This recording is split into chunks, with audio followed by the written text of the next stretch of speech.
Sedicom, ikigo ca Diocese nkuru ya Bujumbura co kumenyesha amakuru. Ese Kristo yomenyekana?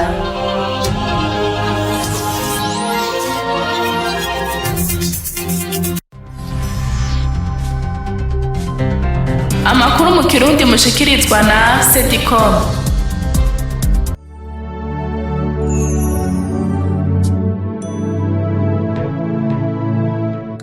Amahoro mwese bakunzi ba Diocese nkuru ya Bujumbura, sangwe ikaze muri ano makuru yo kuva ku igenekerezo rya 3 gushika ku igenekerezo rya 11 Ruhuma. Amakuru mutegurirwa n'ikigo ca Diocese nkuru ya Bujumbura co kumenyesha amakuru. Ano makuru mukayakurikirana kuri wezi 3 akaburungu Archidiocese de Bujumbura akaburungu BI. Ngizi ngingo nkuru ziyagize. Abana bangana 298 barahawe sakramento ry'Ukaristiya muri Paroisse Magara no muri Paroisse Cathedrale Regina Mundi. Iyugururwa ry'indwi yahariwe uguhimbaza umuvunyi w'abakundana mu gisagara ca Bujumbura. Mu gisata c'ibidukikije turababwira ishuri ryitiriwe umubano mwiza ryo mu Kanyosha n'amazu ahegereye ingene abangamiwe n'amazi aca mu muvo uhegereye. Tubafitiye amakuru y'indero, amakuru y'imihari n'imigwi, ayo mu mibano n'ayo mu yandi madiocese. Odrade Kaze ari kumwe na Anosiate Chimpaye, nitwe tugira tuyabashikirize.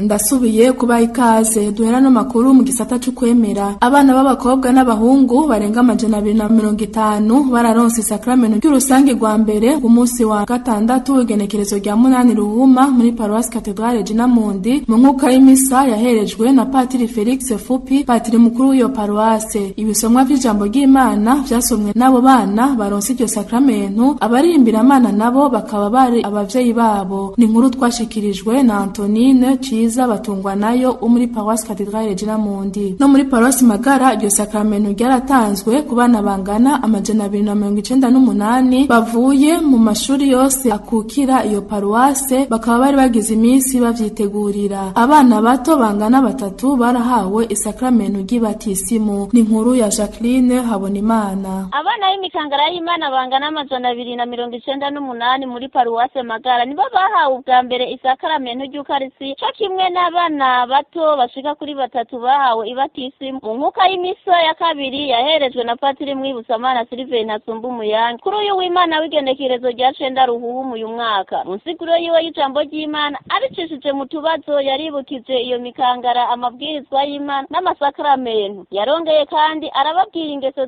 zimwe bakwiye kuvavanurana kugira bashobore kuba mu bumwe n'Imana, na cane kugambararira abavyeyi, gutukana, gusamara mu ishure no kwiba. Yarangije abatumirira kwihatira gukora udukorwa tw'urukundo twerekeza ku mubiri. Yarongeye abatumirira kwinjira mu mugwi n'imihari y'ubutumwa. Jacqueline Habonimana ku bwa Sedicom, Paroisse Magara. Arakoze Jacqueline Habonimana. Muri Paroisse yitiriwe Papa Yohani Paulo 23 Mweranda harabaye inama y'abagize inama nkuru ya Paroisse mu bisata vyose ku munsi wa 3 igenekerezo rya 5 Ruhuma. Iyo nama yarirongowe na Patiri Thomas Niragira, patiri mukuru wa Paroisse, ari kumwe na Patiri Marcos Niyonzima, umunyambigega w'iyo Paroisse. Kukaba kwa rukurabira hamwe ingene igice ca mbere c'ubutumwa cagenze. Idonido na Donatien Munezero barabiye hamwe ivyarangutse n'ibitarangutse neza, mbere baranigira hamwe ingene babandanya bateza imbere Paroisse Muryango na nyari ry'abakirindiriye ijambo ry'uburenganzira bwa nyenicubahiro umwepiskopi mukuru wa Diocese nkuru yacu ya Bujumbura, Clebazi Banshimiyusa, byo kubarekurira ugutangura kubaka isengero nkuru ya Paroisse kuko iyi hari ari ntoyi kandi ishaje cyane. Barabiye hamwe n'ibindi bitari bike biza byubaka Paroisse Muryango n'abayigize bose. Inyuma y'inama nkuru ya Paroisse haciye hatangwa icigwa ca Bibiliya Nyeranda ku barongoye imibano rukristu ikukira Paroisse Buziracana no ku mashure tabariro ayigize, abagize inama nkuru ya Paroisse, abakuru b'imihari n'imirigwi y'ubutumwa bwa Ecclesia Katolika. Twamenyeshe ko igice kinini c'abakristu baja gusenga bicara hanze kumvo isengero shingiro ari ntoyi cyane. Ku bwa Sodikome Paruwasi Buziracanda, Munezero Donatien. Tugushimire Donatien Munezero. Tuje mu gisata c'imibano. Ecclesia ku isi yose yarahimbaje umunsi mpuzamakungu wahariwe abagwaye ku munsi wa kabiri igenekerezo rya 11 Ruhuma. Muri diocese ya Bujumbura uwo munsi wahimbarijwe muri paruwasi yitiriwe Teresa w'Ikalkuta yo mu Ruziba iri muri vikariya ya Mikaeli Mweranda. Inkuka misa yo gusabira abagwayi bose niyo yatanguye ibirori irongowe na nyine cubahiro Musenyeri Gervase Bashimiye ubusa, Mwepiskopi wa diocese nkuru ya Bujumbura ari kumwe na Patiri Felix Fupi arongoye intara y'ubutumwa ya Mikaeli Mweranda, Patiri Alphonse Ndabiseruye umunyamabanga nshingwabikorwa mw'ishirahamwe ngororera amajambere rya diocese nkuru ya Bujumbura, na Patiri Emmanuel bafashanya ubutumwa hamwe n'abasaserdoti bo muri paruwasi Ruziba. Inyuma y'inkuka y'imisa nyine cubahiro Musenyeri Gervase Bashimiye ubusa ari kumwe n'abo basaserdoti hamwe n'abari mu gisata c'amagara y'abantu muri diocese baragendeye abagwayi bo mu bitaro vyo mu Ruziba aho babashira igisabisho n'agafashanyo. Ku bwa Patiri Felix Fupi ngo kubona barahimbarije muri paruwasi Ruziba, umwepiskopi yashatse gutera intege vikariya Mikaeli Mweranda na paruwasi Ruziba kuko bikiri bishasha, kandi ngo paruwasi Ruziba ifise abantu bageze mu zabukuru n'abagwayi batari bake. Cyumviro mu vy'ukuri ni cy'umwepiskopi yashatse gutera intege iyi vikariya yacu, na cyane cyane iyi paruwasi ya Ruziba ariyo twokwita ko ari ntoyi ari nshasha mu yandi maparuwasi yose agize iyi vikariya. Hanyuma tukabona yuko ari paruwasi iri mu mpera z'igisagara mu manuko, ubona ko ari paruwasi kiri kuri yubaka, hari abantu bashasha bariko barahimukira batari bake, mugabo kandi hariho n'abantu batari bake tubona yuko babaye, harimwo abageze mu zabukuru batari bake, harimwo n'abagwaye nk'uko n'ahandi bahari, kwari kugira ngo umuntu yibuke n'abo bantu bari hariya ku mpera z'igisagara. Patiri Pierre Claver Gacumu, patiri mukuru wa paruwasi Ruziba, aragaragaza akanyamuneza afise kubona baratoye paruwasi Ruziba ngo bayihimbarizemwo uwo munsi mpuzamakungu. Byakiriye neza ko bafashe ingingo ko muri vikariya Saint Michel uwo munsi mukuru wohimbarizwa ngaha muri paruwasi ndongoye ya Ruziba. Nabonye ko abakristo bawitavye ku rugero rushimishije, naho wahimbajwe ku munsi w'akazi abakristo benshi bigoye baritaba inkuka y'imisa. Je ku bwanje nka patiri mukuru vyampimbaye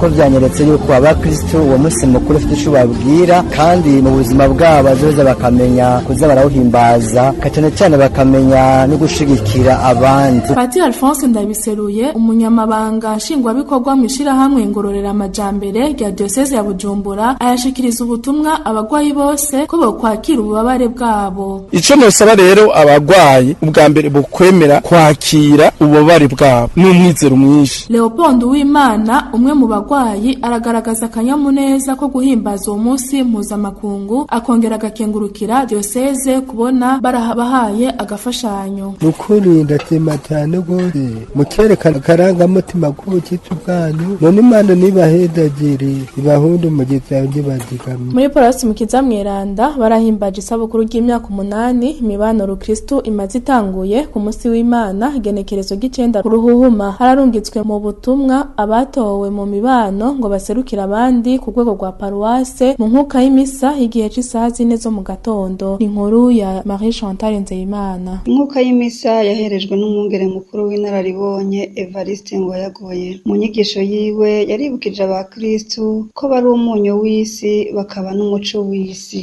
Tumwumvirize. Turamaze kuba umunyu w'isi kubera ibatisimu twaronse nituma tumaze kugira akanovera mu maso y'Imana. Turamaze kuronka ijambo ry'Imana riri muri twebwe, kandi duhora tuyaga turisangira n'abavukanye, turisangira n'abo dusangiye kwemera, kandi tugakora n'ibikorwa vyiza. Ivyo byose nivyo bitugira umunyu w'isi. Imisi irangiye, Emile Manirakiza yahora arongoye imibano rukristo ku rwego rwa paruwase yarafashe ijambo akengurukira abasaseredoti bo bama bayitanga ngo imibano itera imbere. Yongera yibutsa abakristo ko imibano rukristo ari eklezia yo kuziko, akaba ariyo nkomoko y'amaekleziya yose. Na Josephine Musaninyana yatongo aserukire abandi ku rwego rwa paruwase yarafashe ijambo arakenguruka yongera arababwira ati kubona ndi imbere yanyu suko ndabikwiye. Marisha Ntahenzeimana, paruwase Mukiza Mweranda, ku bwa Sedikome. Ano makuru tuyabandanirize mu gisata c'indero. Inama y'ubutumwa yarakoranye ku munsi wa gatanu igenekerezo ry'indwi Ruhuma mu nyubakwa Les Archanges iri muri paruwase Mikaeli Mweranda. Iyo nama yahuje abahurikiye mu bugenduzi bw'amashuri yegamire Eklezia Katolika hamwe n'abayobozi b'ayo mashuri. Muri iyo nama Patiri Dieudonné Ntamavukiro yarafashije kuzirikana uburyo abashinzwe ubutumwa mu mashuri bokoresha mu kurongora abo bajejwe mu ntumbero gutsimbataza indero y'ugwaruka bajejwe. Aratubwira kandi ico yashimikiyeko kugira ngo rero iyo ndero igarukana akanovera canke ibandanye igira akanovera. Hariho uburyo butandukanye abajejwe ayo mashure boshobora kwigenzamwo kugira ngo indero itere imbere. Ico nashimikiye ko rero nashimikiye kuri leadership zisanzwe zihari zizwi n'abantu benshi. Twasanze umuyobozi w'ishure ashobora kugerageza kuraba umugwi w'abantu afise arabigisha arabanyeshuri, ahubwo hari ini teori bita teori de la contingence, kuraba situation uko imeze, kuraba muri uwo mwanya mbega ufise ibihe bibazo z'ingorane, niyihe migambi mushaka gushikako, niyihe ntumbero mwihaye, nabahe bantu mukorana arabigisha arabavyeyi arabanyeshuri. Abo bose iyo umaze kuraba ibibaranga niho ushobora guhitamwo style koresha. Patiri Edi Kwizera, umugenduzi w'amashuri yegamiye Eklezia Katolika, aratubwira intumbero iyo nama.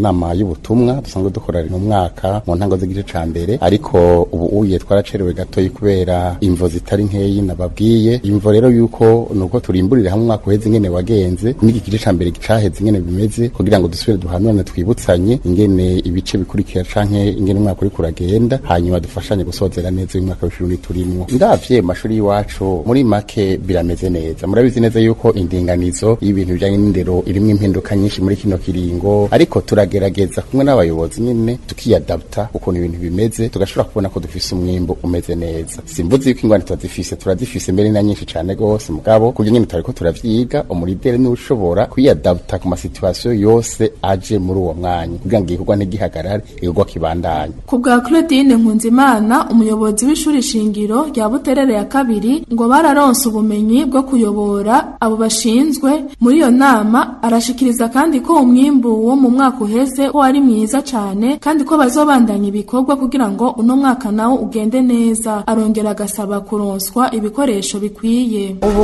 unye n'uwoba atari abimenyereye agiye aronse ingene yo kwifata imbere yabo ayoboye. Umwaka uheze umwimbu wari wifashe neza cane kandi ko tugiye guhindura n'ubu ko naho nyene toraba kugira ngo ibikorwa bimere neza, kugira ngo abanyeshuri turongoye bashobore kugira umwimbu ukwiriye.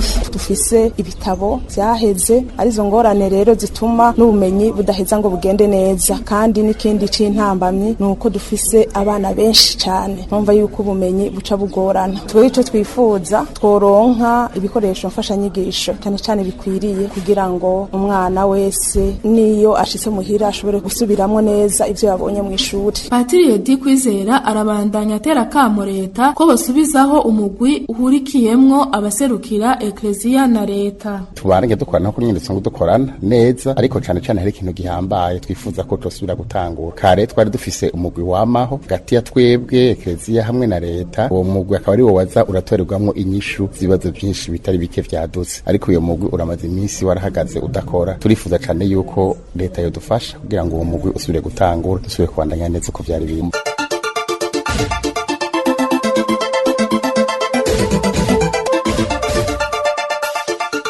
Dutandukire igisata c'inyigisho. Buri mwaka kw'igenekerezo rya 14 Ruhuhuma biramaze kuba akamenyero ko abakundanye bahimbaza umupfunyi wabo umwiranda Valentino. Ni mu ntumbero yo kwibutsa bakundanye ko bohimbaza umupfunyi wabo bisunze akarangamutima n'akarangabwami k'abanyuzwe n'ijambo ry'Imana, hatunganijwe indwi yahariwe uguhimbaza uwo mwiranda. Uyu mwaka iyo ndwi yuguruwe ku munsi wa gatatu kw'igenekerezo rya 5 Ruhuma mu kigo ca Foyer de Charité y'Ibujumbura. Ni inkuru ya Eroge Niyongabo. Iyo ndwi yatunganijwe n'igisata kijejwe ubutumwa bw'ingo n'imiryango muri diocese nkuru ya Bujumbura bafatanije n'ikigo ca Foyer de Charité c'Ibujumbura, ikaba yatangujwe n'inyigisho kuri bose basozerera ku nkuka ya misa. Mu nyigisho y'umunsi wa mbere Patiri Amando Kana afatiye ku civugo c'uwo munsi arico igihe co kuba incabwenge, uwo musaseredoti yashimikiye ku bintu bibiri, arivyo kumenya ibihe turimwo, kuko igihe turimwo ari igihe co kujuragizwa no guhanantuka. Ijambo rya kabiri akaba ari kuba incabwenge, aho naho akaba yabamenyesheje ko mu bihe vyo kuzungagirika no kujuragizwa bishoboka ko abantu baguma mu nzira y'ukuri. Ijambo ry'Imana niryo ryonyene Yesu Kristo yaduhaye kubakirako. We avuga ati umuntu wese yumva ayo majambo mvuze akayakora ameze nk'umuntu w'incabwenge yiyubakiye inzu ku rutare. Umuntu nawe yumva ayo majambo mvuze ntayakore azomera nk'ikiburabwenge ciyubakiye inzu ku musenyi. Nico gituma mwebwe mushaka gukurikira inyigisho zo muri iyi ndwi muzoyiheza muri incabwenge, muzoyiheza mumenya aho mwubakira ubuzima bwanyu. Inyuma y'iyo nyigisho basozereye ku nkuka ya misa yaherejwe na Patiri Amando Kana nyene, akaba ari naho Patiri Fupi Felix arongoye igisata c'ingo n'imiryango muri diocese nkuru ya Bujumbura mu ijambo ryiwe yamenyesheje ko ahimbawe no gusubira gusangira n'abaraho indwi igira 12 yahariwe uwo mweranda, acagira ko abashikiriza uko iyo ndwi itunganijwe. Yongera abasaba gutegura umutima, amatwi n'umubiri wose kugira ngo bazirikane ico bari, ati inyigisho muzokura ngaha nizo zizobubaka zubaka imiryango yanyu hamwe na ekleziya. Mwomenya ko izo nyigisho zatanguye kuri uwo wa gatatu w'igenekerezo rya 5 zigabuye mu ndwi zibiri. Indwi ya mbere ikaba hazoronka inyigisho kububatse, indwi igira 2 hazoronka inyigisho gwaruka ukwago, imisore n'inkumi ukwabo. Igenekerezo rya 14 Ruhuma akaba ariho bazosozera ku giteramo kizotangura isaha 1 y'ijoro. Mu gisata c'ingo n'imiryango Eroge Niyongabo ku bwa Sedicom. Tumushimire Eroge Niyongabo. Inyigisho zibiri, imwe yerekeye Bibiliya, iyindi yerekeye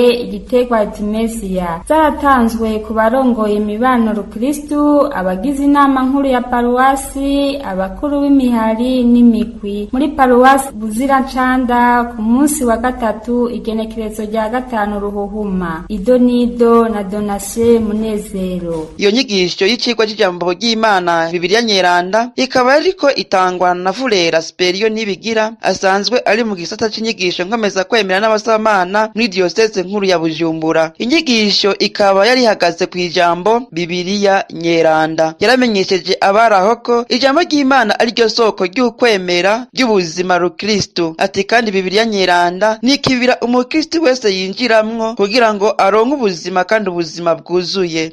Yaranabatumiriye kugura Bibiliya Nyeranda kubitwa umukristo wese. Inyuma y'icigwa c'ijambo ry'Imana haciye hakurikira inyigisho y'igitegwa Artemisia kivura malaria, kikaba kitari bwashike muri paruwasi Buzirancanda. Kikaba cashikanywe na Patiri Bernard Jose, n'umupatiri yera, akaba avuka mu gihugu c'Ubufaransa, akaba arangurira ubutumwa muri paruwasi Bon Pasteur yo mwishatanya diocese ya Gitega. Bakaba bari bagendanye na Engineer Pierre Gahungu n'abandi. Engineer Pierre Gahungu ati amaparuwasi yose mu Burundi azoshikirwa. Inyigisho zikaba zaranzwe n'ibibazo bitari bike vyatumye abaraho bahimbagwa cane n'ico gitegwa. Inyigisho zasozerewe n'ubukengurutsi bwa Patiri mukuru wa paruwasi Buzirancanda Tumaniragira mu kibanza c'abakristo bose baraho. Ku bwa Sedicom paruwasi Buzirancanda, Munezero Donatien. Arakoze Donatien Munezero. Tutandukire igisata c'ibidukikije. Inyubakwa zikikuje ibarabara rya 5 ryo muri zone Kanyosha zirabangamiwe n'umuvu camwe amazi. Igice kibangamiwe gusumba nico muri quartier Nkengabusoro nico muri quartier Gisyo. Zimwe mu nyubakwa zibangamiwe gusumba izindi zikaba ari izishure gisumbuye yitiriwe umubano mwiza, intatemwa n'ibindi biti vy'amatara yishira hamwe Regideso hamwe n'umusigiti. Idonido na Gonzave Ntashimikiro. Uwo mufurege utwara amazi kuva muri quartier Nkengabusoro werekeza ikiyaga Tanganyika uri kira rya gatanu muri zone Kanyosha urabangamiye cyane amazu n'inyubako z'ishure ryitiriwe Mubano Mwiza zikaba zishobora gushikirwa kuko nko ku metero 100 y'iryo shure hari kimanga kinini kiguma kibomagurika cerekeza kuri iryo shure. Bibangamiye kandi harimo amazu, imirima, intatemwa n'ibiti by'umuyaga nkuba by'ishirahamwe ya Regideso. Mbere amazamwe amwe akaba yaramaze kubomoka yani nayo ahegereye akaba ageramiwe. Uko imvura igwa ari nyinshi wo mufurege ukuzura amazi acashikira muri ca kimanga naco gigaca cyongereza umurinde wo gusidagurika. Imvura yaguye kwa 28 yo ikaba yaravyunyuye. Kuri uwa mbere igenekezo ya gatatu ruhuma umuyobozi w'ishure ryitiriwe Umubano Mwiza Eric Nkeshimana na bamwe mu banyagihugu baba ngaho iruhande y'ico kimanga bakaba barashikirije amakenga bafise hamwe atashokogwa bongera batera kamo leta abagira neza hamwe na diocese nkuru ya Bujumbura iryo shure risanzwe ryegukira kudodora hashoboka hose kugira ngo haboneke abagira neza bafasha ibintu bitaraba nabi. Ico kimanga rero ni kininiye cane catanguye mu mwaka wa 2011 hama baragikora barakingira ishuri isedora convivialité mugabo bagikoze ico kimanga ntibagikora ngo bishike hariya kuruzi kwitanganika aho rero bagereje kugikora niho haci haguma habomagurika buke none ubu gisa nica dushikiriye twizeye ko vuba cane bazobikora mugabo kidakozwe amashuri yose arabomoka n'amazu ahegereye bire gutera kamo kandi abagira neza amawenje yoshobora kudufasha kugira agire mire de souteniment kugira akingire ishuri twasaba leta nayo nyene ikavyirukamwo reka mbere na diocese nkuru ya Bujumbura yodufasha kudodora mu bagira neza kugira badufashe bakingire ishuri bakingire mbere n'amazu n'intatemwa ziri ruhande y'ishuri zikambere ni ruhande y'ico kimanga kitugeramiye twese. Amazu urabona ko ari mu kugenda hariya aho tweko tubahega kabiri ya biti twicara nyene ngaho imbere y'umuryango ico bikoze imvura iguye duca dusohoka aja mu rugo utinya yuko twahava dutwagwa turi mu nzu kubera imvura aguma habomoka urabona ko amazu yagiye menshi yamaze kugenda urabona izindi ko zasakiriwe fondasiyo yaramaze gukoroka umva kabiri na rimwe igatemba n'akahe kamotera leta kugira ngo tabarize abo bene gihugu babangamiwe ne kino kimanga kiri kirasidagurika ko yone yogira ikifashije abantu ahantu hakakorwa kubera batakozwe hakiri kare n'ubundi amazi azoba yarenze nkomba zo tukakora n'ubundi hazotwara uburyo bwinshi amazi atarabomoka cane wagenda. Tubamenyeshe ko muri zone Kanyosha nyene hari umufurege ugabura quartier Nkengabusoro na Kajiji witwa Mugoyi ukaba ugeramiye abantu babahaba munsi yawo kuko iyo imvura iguye ukuzura ucumenera mu mazu y'abantu bahegereye ivyo bigatumwa nuko uwo mufurege wamaze kuzura umusenyi n'ivu. Mwamenye kandi ko n'ikiraro kiri kwibarabara rya Rumonge aho quartier Kajiji na Busoro bihanira urubibe na quartier Nyabugete naco nyene kigeramiwe. Kanyosha Gonzave Ntashimikiro ku bwa Sedicom. Tumushimire Gonzave Ntashimikiro. Tutandukire amakuru y'imihari n'imigwi. Hari ku munsi w'Imana igenekerezo ry'icenda ruhuma aho muri paruwase Mikaeli Mweranda abaririmbira amana bo mu mugwi Turanina Hazimana bo muri paruwase Muramvya mu gisata ca Kavumu baherekejwe n'umumenyesha amana w'ico gisata bagendera iyo paruwase.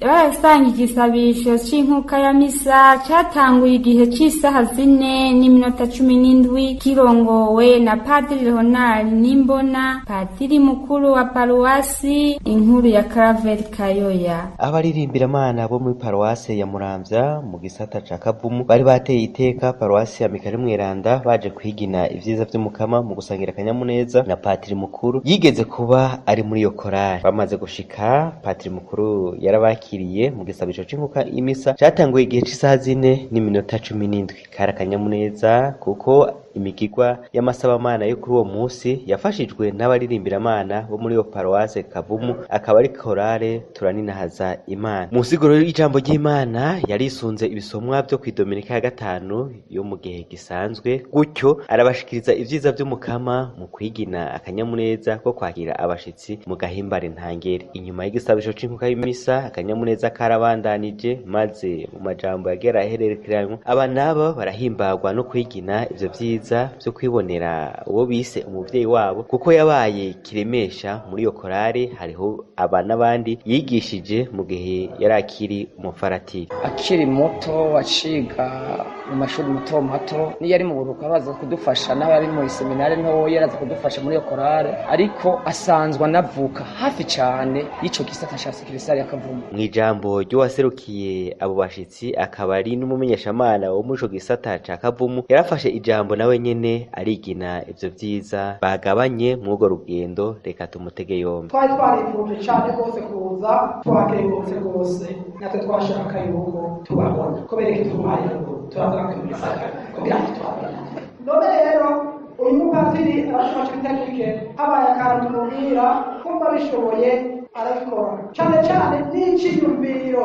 Eka bagiye barafata amajambo bose barangwa n'akanyamuneza kabonekera mu ntambo, mu ndirimbo, eka n'imvyino zasamiranye mu kibanza bariko bariginana. Urubanza rwagiye gusozerwa n'umuhezagiro wa nyakubahwa patiri mukuru, arabahezagira abipfuriza gushika amahoro mu miryango iwabo. Claver Kayoya, Paruwasi Mikayeli Mweranda, ubwa Sedicom. Tukiri mu makuru y'imihari n'imigwi, abahurikiye mu muvukano witiriwe Ana Mweranda bangana 12 bo muri diocese ya Bujumbura barishikanye kuri Yezu mu gusubiramwo indagano zo kumwiyegurira. Watanguye mu mwaka w'1999 utangujwe na Mama Elizabeth Maria Nzeyimana. Nkuko bishikiriza Mama Elizabeth Nzeyimana, ngo kubona uwo muvukano waravutse yashatse ngo abapfakazi baje hamwe bafashanye. Aramenyesha kandi ko izo ndagano zatanguye gushikirizwa kuva mu mwaka wa 2000 muri Paruwasi Cathedrale Regina Mundi. Narabona abapfakazi bakuze, nkabona abapfakazi bakiri bato, nkabona abapfakazi bishoboye bafise ico abagabo basigaranye, n'abapfakazi b'abakene, nkabona abapfakazi ze kumenya Imana, nkabona abapfakazi bataramenya Imana. Je ndiko ndabumviriza rero narumva ko hagati yabo bofashanya, ko ari bari bamaze kwakira ubwo bupfakazi, hari abatari bwakire. Kubwa Ndayizeye Candide arongoye uwo muvukano aramenyesha ko kubera uwo muvukano abapfakazi barakomeye ku mutima, barunguka urukundo, barongera bararonka ubutumwa muri ekleziya. Twarakomeye mu mutima, ubu turisanga mu isengero, dufise amahoro kubera turonka inyigisho, kandi mu maparuwasi ubu twararonse ibikorwa byinshi mu isengero, kandi turi no mu migwi n'imihari muri Sedayo baratwemeye ivyo twe twungutse mu rukundo muri twebwe, kandi mu isengero ubu